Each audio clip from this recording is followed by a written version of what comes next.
Oi gente, no vídeo de hoje vou contar 5 histórias reais que inspiraram filmes de terror. Gente, eu amo filme de terror, é meu gênero preferido, ainda mais quando diz ali no início, baseado em fatos reais. Então nós vamos conhecer agora alguns casos assustadores e reais que acabaram indo parar no cinema.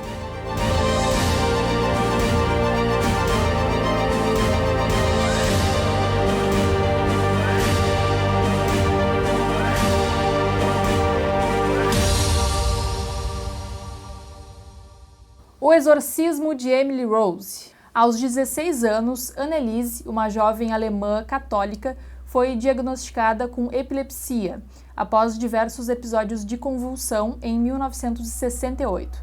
A partir de então, a menina entrou em depressão profunda e tentou se suicidar algumas vezes. Porém, o que mais chamava a atenção da sua família eram as alucinações que ela afirmava ter enquanto rezava. Ela falava que ouvia vozes dizendo que ela iria apodrecer no inferno. A situação da adolescente se agravava a cada dia.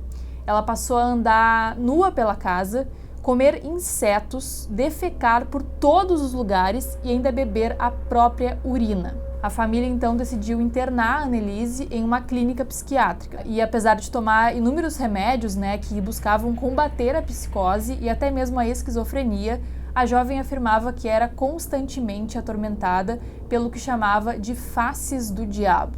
A família dela então passou a procurar um padre, que realizasse o exorcismo. Em 1973, a garota estava em seu pior estado físico, com um corpo esquelético, ela se recusava a comer comida e era muito agressiva. Ao todo foram 10 meses de sessões de exorcismo, chegando no final a 67 encontros. Alguns duravam até 4 horas. O tratamento médico foi abandonado e a família se apoiava inteiramente nos exorcismos que se passaram entre os anos de 1975 e 1976. Anneliese morreu em julho de 1976 em sua casa enquanto dormia. A autópsia revelou que a causa da morte foi desnutrição, já que ela não se alimentava por meses. No mesmo ano, o Estado acusou de homicídio os pais dela, o bispo e o padre que participaram do exorcismo. Os promotores afirmaram que a morte da menina poderia ter sido evitada até uma semana antes do óbito. Durante o julgamento foram apresentados vídeos do exorcismo e imagens do estado da adolescente. A igreja foi condenada a pagar uma multa e os pais foram absolvidos por, segundo uma lei alemã, terem sofrido o suficiente. Annabelle. Muitos dos casos mostrados na saga Invocação do Mal são baseados em fatos reais, incluindo a história da boneca Annabelle, que ganhou seus próprios filmes. Ao contrário da boneca de madeira mostrada no longa, na vida real o artefato macabro era uma boneca de pano. O brinquedo foi um presente de uma mãe à sua filha, que se chamava Donna. A garota, que estava na faculdade, e a sua colega de apartamento começaram a reparar que tinha algo muito estranho na boneca, uma vez que ela sempre aparecia em lugares onde elas não tinham colocado. Com o tempo, coisas mais estranhas começaram a acontecer. Papéis com os dizeres "me ajude" surgiam pela casa, manchas de sangue apareceram na boneca e um amigo das universitárias quase foi estrangulado por ela, ganhando marcas de garras no pescoço. As garotas então buscaram a ajuda de um médium e foram apresentadas ao espírito de Annabelle Higgins, uma garotinha que morreu no apartamento anos antes e que queria companhia. E aí, com dó, Donna e a sua colega de quarto até deixaram o suposto espírito da menina ficar com elas, mas as coisas só pioraram.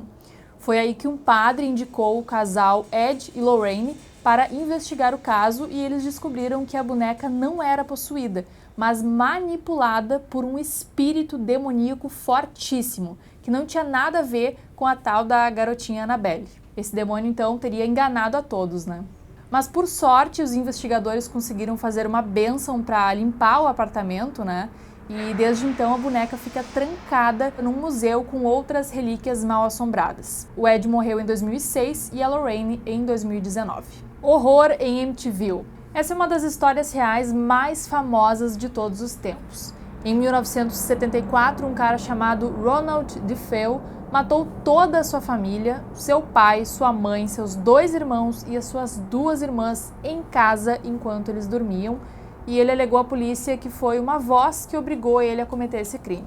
Um ano depois, a família Lutz se mudou para a propriedade e começou a perceber que coisas estranhas aconteciam naquela residência. Além de objetos se mexendo sozinhos, o humor da família também foi alterado. Enquanto isso, a filha mais nova até arranjou um amigo imaginário. A coisa foi tão bizarra que a família deixou a casa após apenas 28 dias da mudança. Então, anos depois, um livro escrito pelo autor Jay Anson, que relatava os problemas da casa, foi publicado, o que levou muita gente a acreditar que toda aquela história havia sido um golpe de marketing. Mas outras pessoas que moraram lá também relataram casos bizarros. O massacre da Serra Elétrica. Na década de 1940, pessoas começaram a desaparecer na cidade de Penfield, nos Estados Unidos. Até que a polícia descobriu que o grande responsável pelos acontecimentos era Edward Jean, um homem que tinha transtornos mentais e uma relação de amor e ódio com as mulheres. Ele dizia enxergar em suas vítimas a sua falecida mãe. Então, quando a polícia entrou em sua casa, numa área rural da cidade, veio o choque. Dentro do celeiro tinham vários corpos femininos abertos e transformados até mesmo em objetos imóveis. Ele também se vestia com a pele das vítimas porque acreditava que dessa forma ele poderia se tornar uma mulher. Edward foi internado em uma clínica psiquiátrica onde viveu pelo resto da sua vida. Ele morreu de câncer de pulmão em 1984 e sua história chegou a inspirar também obras como Psicose e O Silêncio dos Inocentes. O Exorcista. Pouca gente sabe, mas O Exorcista foi inspirado na suposta história de um garotinho de 13 anos que teria vivido em 1949 nos Estados Unidos. Não se sabe ao certo o nome dele, dizem que era Robbie ou Roland. Dizem também que a Igreja Católica mudou o nome do garoto depois desse evento. Ele vinha de uma família devota à Igreja Cristã Luterana e, como era filho único, ele foi privado de diversão com outras crianças da sua idade por conta da Segunda Guerra Mundial, já que ele não podia sair de casa. Na época, jornais locais espalharam terror com as notícias de uma possessão demoníaca na cidade. Tudo começou depois que o menino tentou conversar com o seu tio, já morto, através de um tabuleiro Ouija. O garoto começou a apresentar um comportamento muito estranho, passou a mexer móveis com a força do pensamento, além também de ter destruído um vaso de água benta que estava na cabeceira dele, mesmo completamente amarrado. Então, muito assustada, a família contatou um pastor pedindo ajuda.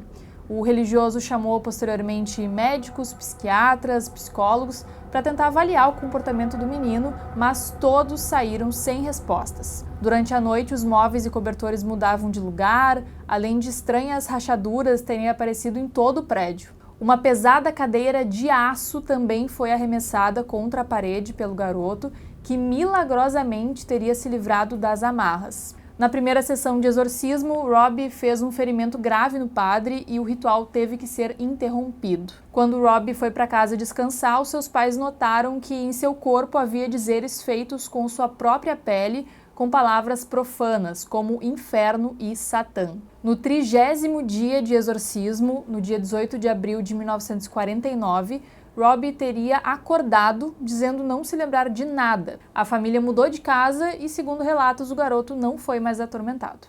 Então é isso, gente. Eu escolhi aqui alguns dos meus filmes preferidos, mas tem muitos outros. Então, se tu gostou desse vídeo, comenta aqui embaixo que eu faço mais uma lista para vocês. Não te esquece de curtir o vídeo e te inscrever no canal se ainda não for inscrito. Um beijo e até o próximo vídeo.